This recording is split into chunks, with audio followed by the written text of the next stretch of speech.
Hello दोस्तों, आज इस वीडियो में हम बातें करने वाले हैं कि प्रेजेंट सिंपल टेंस क्या होता है और इस टेंस का प्रयोग हमें कब करना चाहिए, क्यों करना चाहिए और इस टेंस में हेल्पिंग वर्ब्स कौन कौन सी यूज़ की जाती हैं। यूनिट 2। तो चलिए इस वीडियो को शुरू करते हैं। ए, Alex is a bus driver. Alex एक बस ड्राइवर है, but now he is in bed asleep. लेकिन इस वक्त वो बेड में सोया हुआ है। He is not driving a बस। वो बस नहीं चला रहा है इस समय। ही इज़ अस्लीप, वो सोया हुआ है। बट लेकिन ही ड्राइव्स अ बस। ही ड्राइव्स अ बस, लेकिन वो एक बस चलाता है। He is a bus driver, वो एक बस ड्राइवर है। Drive, work, do is the present simple. ये जो वर्ब्स हैं, ड्राइव से हम ड्राइव्स बोल सकते हैं, वर्क से वर्क्स, डू से डज बोल सकते हैं। तो ये जो वर्ब्स हैं ये प्रेजेंट सिंपल टेंस के बारे में बताती हैं कि ये टेंस प्रेजेंट सिंपल है। जब हम पॉजिटिव सेंटेंस की बात करते हैं, आई, वी, यू, दे, इनके साथ हमें वर्ब की फर्स्ट फॉर्म का प्रयोग करना चाहिए। I drive, we drive, we work, they do, इस प्रकार हम बोल सकते हैं किसी भी वर्ब का प्रयोग करके। बट वहीं अगर हम सिंगुलर सब्जेक्ट की बात करें, ही, सी, इट या किसी व्यक्ति का नाम लेकर के बातें करते हैं वहाँ पर, तो हमें उस व्यक्ति के साथ में वर्ब में एस और ई एस का प्रयोग करना चाहिए। ड्राइव से drives, so he drives, she works, it does या ही डज, इस प्रकार आप किसी भी वर्ब का प्रयोग कर सकते हैं पॉजिटिव सेंटेंसेस में। मतलब कि वो सेंटेंस जिनमें आप नॉट का प्रयोग नहीं करते हैं। इस टेंस में जब आप नॉट का प्रयोग करते हैं तो उसका रूल अलग होता है। नेगेटिव सेंटेंस में जब आप इसका प्रयोग करेंगे तो वहाँ पर आपको प्लूरल सब्जेक्ट के साथ आई, वी, यू, दे के साथ में आपको डू नॉट का प्रयोग करना होता है।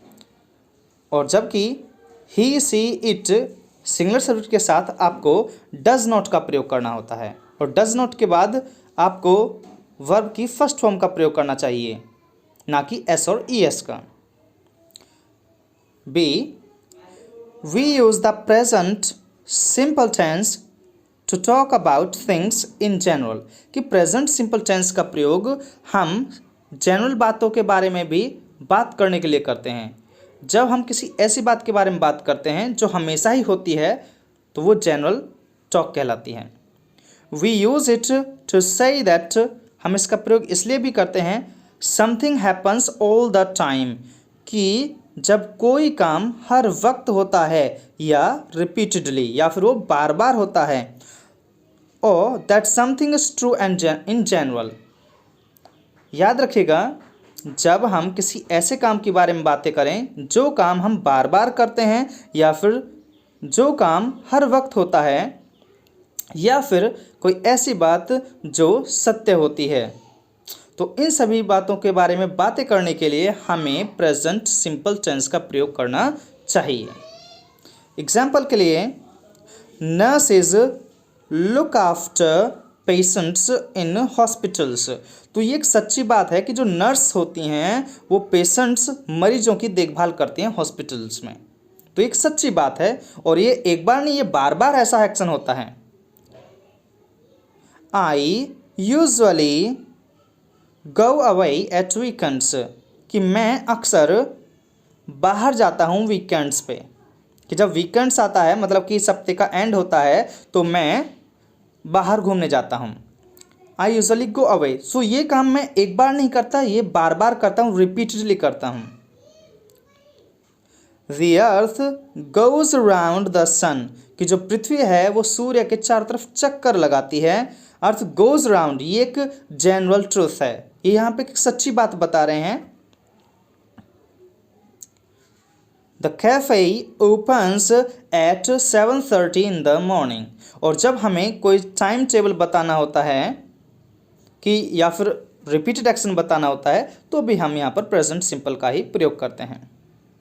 कि ये जो कैफ़े है, जो शॉप है, दुकान है, ये 7:30 मॉर्निंग में खुलती है। वी से हम कहते हैं आई वर्क बट, लेकिन ही वर्क्स। एक व्यक्ति के लिए हम बोलते हैं ही वर्क्स। अपनी बात करनी है तो बोलते हैं आई वर्क, बट एक व्यक्ति के लिए हमें बोलना चाहिए he works. You go, but जब किसी वस्तु के बारे में बात करें या किसी वस्तु के बारे में बात करें या व्यक्ति के बारे में भी बात करें तो ही गोज़, या वस्तु है तो इट गोज़, ऐसे हमें बोलना चाहिए। आपके पास कोई चीज़ है तो बोलते हैं आई हैव, बट ही के पास या सी के पास कोई चीज़ है तो बोलते हैं he has, my mother has, कि मेरी मम्मी के पास ये है, मेरे पापा जी के पास ये है। दे टीच, अगर दे के बारे में बात करें, दे कुछ काम करते हैं, जैसे दे पढ़ाने का काम करते हैं, तो हमें बोलना चाहिए दे टीच, वो पढ़ाते हैं। But my sister teaches. C, we use do does to make questions and negative sentences. ये बहुत इंपॉर्टेंट बात है कि जब हम क्वेश्चंस बनाते हैं या फिर हम नेगेटिव सेंटेंसेस बनाते हैं तो वहाँ पर हमें डू और डज का प्रयोग करना चाहिए। डू, आई, सो डू के साथ आप कोई भी सब्जेक्ट लगा सकते हैं, जैसे कि do I, we, you, they, then work. इस प्रकार से आप क्वेश्चन बना सकते हैं। और डज से अगर आपको क्वेश्चन बनाना है तो आप ऐसे बनाएंगे, पहले आपको डज का यूज़ करना है, फिर आप ही, सी, इट का यूज़ करेंगे, फिर आपको वर्ब लगानी है वहाँ पे। अगर आपको इसका नेगेटिव आंसर देना है तो आप नेगेटिव आंसर में आई, वी, यू, दे, फिर उसके बाद आपको डोंट का प्रयोग करना है और फिर आप वहाँ पर वर्ब लगाएंगे। ही, सी, इट सिंगुलर सब्जेक्ट की बात करें तो उनके साथ आपको डज नॉट का प्रयोग करना चाहिए और फिर उसके बाद में आपको वर्ब का प्रयोग करना चाहिए, वो भी फर्स्ट फॉर्म। अब डज नॉट के साथ ड्राइव्स नहीं बोल सकते, बल्कि आपको ड्राइव ही बोलना होगा, केवल फर्स्ट फॉर्म यूज़ करनी होगी आपको यहाँ पर। Examples, I come from Canada, कि मैं कनाडा से आता हूँ। Where do you come from, और आप कहाँ से हो। मैं कनाडा से हूँ और आप कहाँ से हैं। Where do you come from, so ये क्वेश्चन है और इस क्वेश्चन में हमने डू का प्रयोग किया है। I do not go away very often, कि मैं ज़्यादा नहीं जाता हूँ बाहर। I do not go away, तो नेगेटिव क्वेश्चन आप इस प्रकार से बोलेंगे। Next, what does this word mean, कि इस शब्द का अर्थ क्या होता है। बट हम ऐसे नहीं बोल सकते वॉट मीन्स दिस वर्ड, ये बोलना गलत होगा, तो हमें ऐसे नहीं बोलना चाहिए। Rice does not grow in cold climates, कि जो चावल हैं, चावल की खेती कोल्ड क्लाइमेट्स में नहीं होती है, मतलब ठंडे मौसम में चावल नहीं उगते हैं। सो राइस अनकाउंटेबल नाउन है, सिंगुलर है, तो इसलिए हमें यहाँ पर डज नॉट का प्रयोग करना चाहिए और डज नॉट के साथ वर्ब की फर्स्ट फॉर्म केवल। इन द फॉलोइंग एग्जाम्पल्स, नीचे दिए गए एग्जाम्पल्स में do is also the main verb, जो डू है यहाँ पर एक मेन वर्ब के रूप में भी यूज की गई है। Do you do, do you do, so जो फर्स्ट डू है ये एक हेल्पिंग वर्ब है और डू जो सेकंड डू है ये एक मेन वर्ब है। यहाँ पर इस टॉपिक के बारे में हमने एक और वीडियो बना रखी है, तो उस वीडियो के बारे में उस वीडियो में आपको डिटेल में क्वेश्चन वर्ड्स के बारे में जानकारी मिलेगी। डज नॉट और उसके साथ भी आप डू का प्रयोग कर सकते हैं, जैसे कि वॉट डू यू डू, जो फर्स्ट डू है वो एक हेल्पिंग वर्ब हो गया यहाँ पर और सेकंड डू यहाँ पर एक मेन वर्ब है। वॉट डू यू डू, कि आप क्या करते हैं। I work in a shop, कि मैं तो एक दुकान में काम करता हूँ। He is always so lazy. He does not do anything to help. वो कुछ भी नहीं करता है मदद करने के लिए। D. We use the present simple to say how often we do things. कि प्रेजेंट सिंपल का प्रयोग हम तब भी करते हैं जब हमें चीज़ों के बारे में ये बताना है कि कोई वर्क कितनी बार होता है। Example, I get up at 8 o'clock every morning, कि मैं हर सुबह को 8 बजे उठता हूँ। सो एवरी मॉर्निंग यहाँ पर आप टाइम का यूज़ कर रहे हैं। नेक्स्ट है how often do you go to the dentist, कि आप डेंटिस्ट के पास कितनी बार जाते हैं। हाउ ऑफन मीन्स होता है कितनी बार। Next Julie does not drink tea very often, कि जो जूली है वो चाय ज़्यादा नहीं पीती है, मतलब बहुत बार नहीं पीती है। Robert usually goes away 2 or 3 times a year, कि जो रॉबर्ट है अक्सर बाहर जाता है साल में 2 या 3 बार। सो इस प्रकार जब हमें ये बताना हो कि कोई काम कितनी बार होता है, ऑलवेज, सेल्डम, समटाइम्स, नेवर, यहाँ पर हम इस प्रकार की जो एडवर्ब्स ऑफ फ्रीक्वेंसी हैं उनका भी यूज़ कर सकते हैं। ई I promise, I apologise etcetera.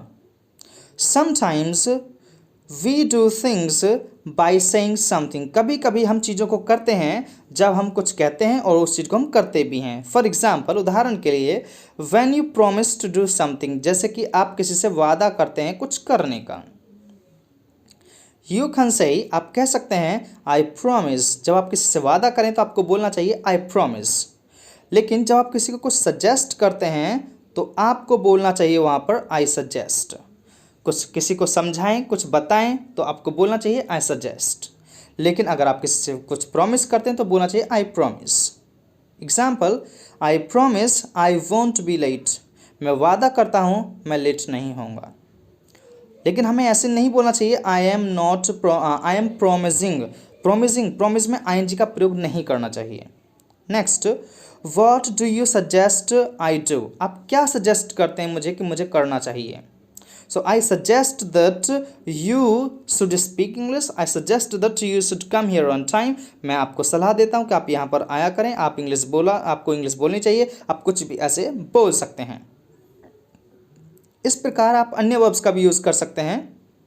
I apologise, apologise होता है क्षमा मांगना किस चीज़ के लिए। सो मैं क्षमा चाहता हूँ, I apologise that you should not touch my mobile phone. I advise, अगर आप सलाह देते हैं, I advise that, I insist that, अगर आप जोर डालकर किसी बात पर कहते हैं तो आई insist that, I agree that, अगर आप सहमत हैं किसी की बात से तो आपको बोलना चाहिए आई अग्री विद यू, या फिर I agree that you are a good person. I refuse, अगर आप सहमत नहीं है तो आपको बोलना चाहिए आई रिफ्यूज़, मैं मना करता हूँ इस बात से, मैं नहीं मानता इस बात को। इसका मतलब ये होता है।